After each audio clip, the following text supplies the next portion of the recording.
이걸 정식화하려고 했던 것이 바로 도산 안창호 선생이었어요. 이분이 미국에서 초등학교를 봤더니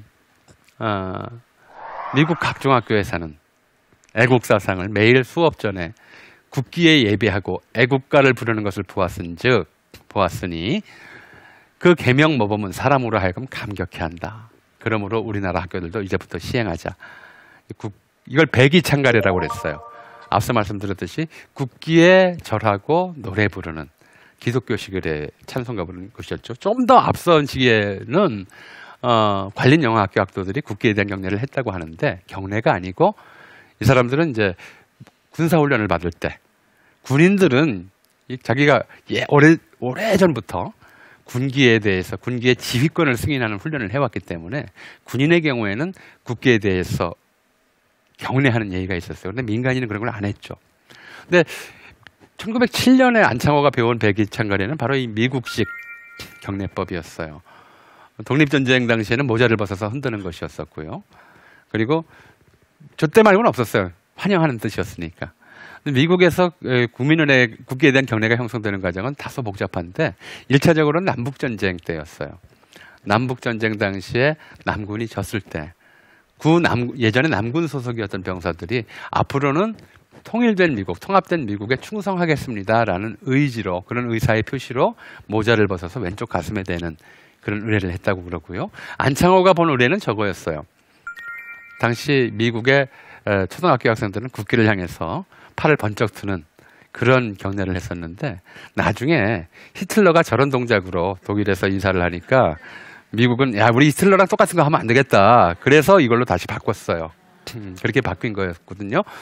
자, 그래서 이게 이제 우리에게 국기에 대한 경례라고 하는 것이 미국식 제도로 들어오는데 바로 확산하지는 않아요. 바로 확산하지는 않는데 그 대신에 다른 식의 이제 국기에 대한 태도가 나오죠. 지금 우리는 국기에 대한 맹세를 따로 만들어서 국민 의례 때마다 외우고 있지만 안중근 의사는 이 또를 처단하러 가기 전에 태극기 4궤짜리에 대한독립이라고 쓰고 그 옆에 단지동맹회라고 하는 동기들과 함께 손가락을 잘라서 손도장을 찍는 혈서로 대한독립이라고 쓰는 국기를 맹세의 대상으로 삼는 태도가 이때 처음 나오기 시작해요.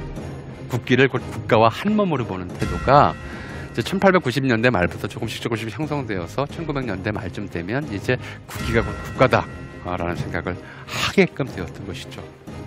그리고 이 태도를 이어받아서 대한민국 임시정부도 태극기에 대해서 굉장히 각별한 태도를 취해요. 자기들은 임시정부 요인이니까 3천만 동포를 대신해서 국가의 종이 되었다. 그래서 이 사람들은 임시정부 요원들은 매일 안창호가 임시정부 초대 노동부 총판, 내무총장 이런 걸 했던 분이니까 이 의례를 임시정부에 관철시켜요. 임시정부에서 이 의례대로 하자고.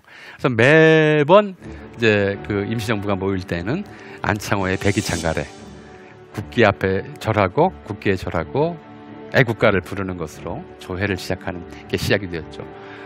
그게 계속 이어져서 지금까지 이어져 오고 있는데 일반적으로 임시정부에서 태극기에 절하는 걸 최경례라고 그랬어요.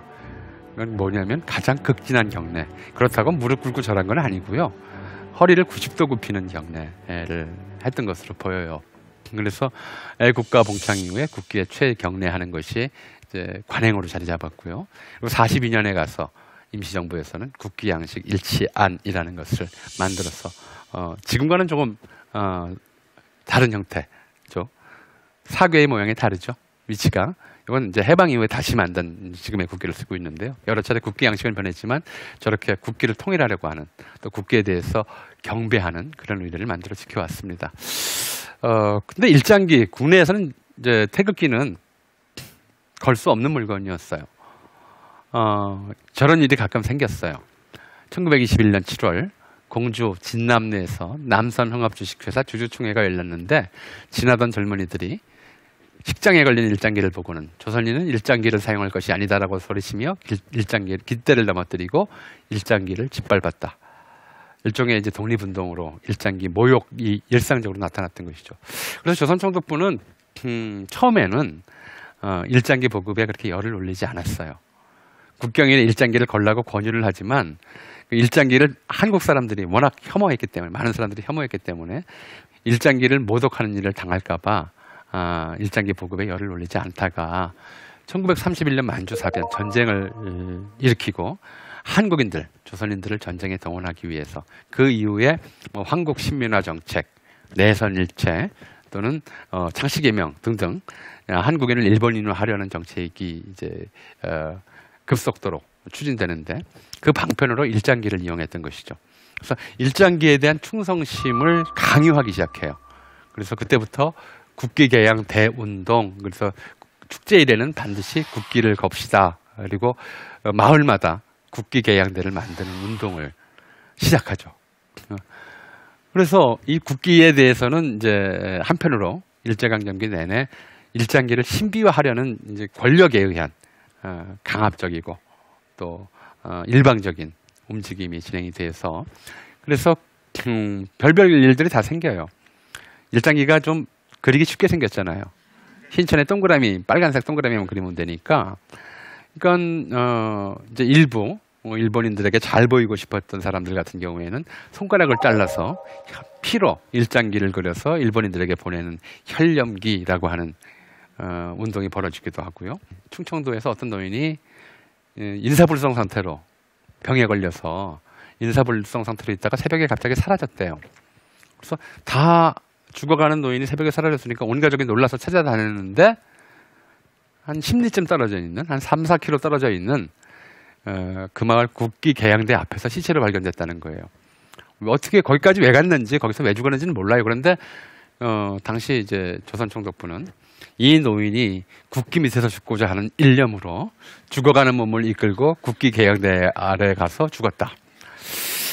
이 노인을 본받자. 그래서 이원화라고 해서 애국노인 이원화 본받기 운동도 벌어지고 이 사람 동상도 세우고 이 사람 주인공으로 한 영화도 만들어졌어요. 이런 식으로 일장기에 대한 사랑, 이걸로 일본에 대한 애국심을 고취하려는 시도가 이루어지고 그리고 행사 때마다 그렇죠?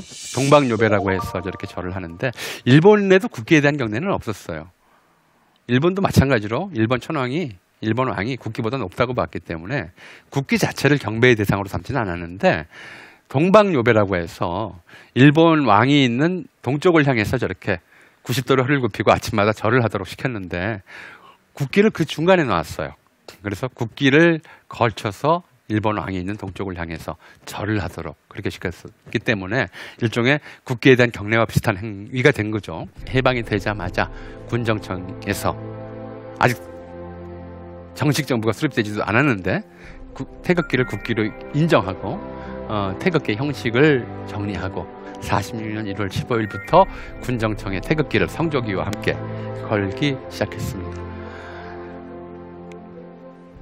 그런데 이제 이 태극기를 정식 국기로 할 것이냐에 대해서는 합의가 사실 안 됐었어요. 1948년 재헌헌법 제정 당시 헌법 제2조에 국기는 태극기로 함, 국호는 대한민국으로 함이었고요. 저 1조 1항 대한민국은 민주공화국이다. 모든 권력은 국민으로부터 나온다. 1조 1항 2항 넣은 다음에 제2조 국기는 태극기로 함이라고 집어넣었었어요. 근데 헌법 심의 과정에서 빠졌습니다. 일단 당시 가장 영향력이 있었던 정치인이었던 아직 대통령이 되기는 전이고 이승만 전 대통령이 태극기에 대해서 상당히 회의적이었어요. 또 지식인 중 상당수도 이 태극기가 주역에 기반을 두고 만들어진 것이기 때문에 이 민주독립국의 상징으로서는 적합치 않다라고 생각을 했어요. 그래서 태극기를 바꿔야 된다. 그래서 이승만 대통령 당시에는 국기제정위원회라는 걸 만들어요. 그래서 새 국기 제정에 관한 연구를 지시했는데 그래도 많은 사람이 태극기를 쓰고 있는 상황이었고 또 6.25 전쟁 나기 전이지만 난 이후로는 이것이 북한의 인공기를 새로 만든 것 자체가 우리 역사의 정통성을 저버린 일이다. 벗어나간 일이다. 우리가 정통성을 지키기 위해서는 태극기를 고수하는 것이 좋다. 이런 생각들을 가진 사람이 많았어. 계속 남았던 거죠. 그때도 새 국기는 남북이 통일될 때까지 미루고 당분간은 그때는 이제 이 분단이 이렇게 오래 갈 줄 몰랐죠. 몇 년 또는 뭐 길어야 10년 동안만 태극기를 쓰자. 그때까지만 태극기를 쓰는데 국기의 형식은 이렇게 하자 해서 임시정부가 42년에 만들었던 도안 중에서 이 사괴 중에 건곤감리의 위치만 살짝 바꿔서 그렇게 해서 태극기를 만든 것이 지금까지 이어져 오는 국기 양식이죠. 법적으로 국기가 아닌데 관행적으로 국기다. 3.1운동 때 흔들었던 태극기고 임시정부 요인들이 흔들었던 태극기고 해방되고 나서 군정청에 걸렸던 태극기를 버릴 수는 없다 해서 태극기를 계속 가지고 가는데 근데 이걸 어떻게 할 거냐에 대해서 또 논란이 시작됐어요.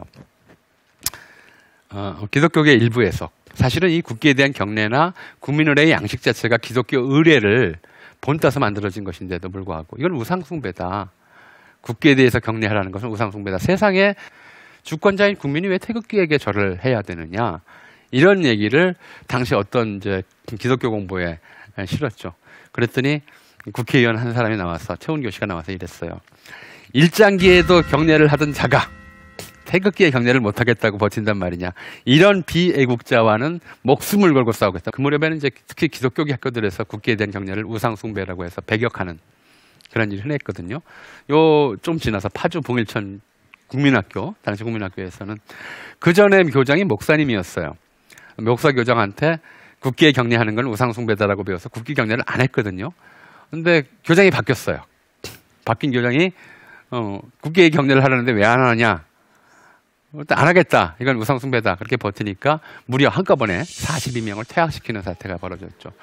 이런 논란 끝에 50년 4월 25일 국무회의에서 국기에 대해서 허리를 굽히는 것은 일제식이고 우상숭배에 가까우므로 다만 국기에 대해 주목하면서 부동자세로 차렷한 후에 오른손을 왼편 심장 위에 대는 것으로 바꾼다. 그래서 이 이제 자세는 50년에 나온 자세예요. 그리고 나서 이제 계속 국기를 존경하다가 90년대 중반쯤 나서 이제 분위기가 달라졌어요. 미국 드라마를 봤더니 원더우먼은 국기로 옷을 입더라. 그죠? 원더우먼은 국기로 옷을 입는데 우리는 왜 태극기를 이렇게 신성시하는가? 그래서 국기를 이제 국가 이미지를 표시하는 상품 소환으로 쓰는 문제가 국무회의 총리 주제로 논의가 돼요. 논의를 해서 국기 도안을 상품에 쓰도록 폭넓게 허용하자라고 하는 결정은 내리는데 그래도 한국 사람답게 망설여지는 부분이 있었어요. 국기로 속옷을 만들면 되는가? 국기로 양말을 만들어서 밟고 다니면 되는가? 이 문제는 논란의 결말을 보지 못했죠. 근데 뭐 논란과 관계없이 이 문제를 완전히 그냥 정부가 논의하기도 전에 해결해 버린 것이 2002년 월드컵이었죠. 이제 국기가 그냥 막 쓰게 돼 버렸어요. 막 그걸로 뭐 속옷도 만들고 아니면 뭐 저 망토도 만들고 뭐 이렇게 돼 버리니까 이제 국기는 훨씬 더 그렇게 국기를 함부로 대하게 되니까 국기가 훨씬 더 친근해졌죠. 훨씬 더 친해졌어요. 그게 지금 현재 우리의 태극기에 대한 이제 마음이죠. 자, 국기는 신물에서 우리의 일상생활용품으로 가까워졌어요. 국기가 표상하는 국가는 지금 어떻게 되어 있느냐? 현대 국가는 예전에 신과 같아요. 그렇게 요구를 해왔어요, 국민들에게. 근데 우리 헌법은 국민이 국가의 주인이라고 얘기하고 있잖아요. 자, 국가는 우리에게 신과 같이 경배해야 될 존재인가? 아니면 우리가 쥐고 흔들어도 되는 그런 존재인가? 태극기는 이 둘 사이에 있어요. 점점 더 어느 쪽으로 가야 하는지는, 어느 쪽에 가까워져야 하는지는 우리가 국기의 주인이고 국가의 주인이다 라고 하는 사실을 최근에 국기가 친근해진 사례가 보여주는 것이 아닐까 싶습니다. 예, 이야기 마치겠습니다. 감사합니다.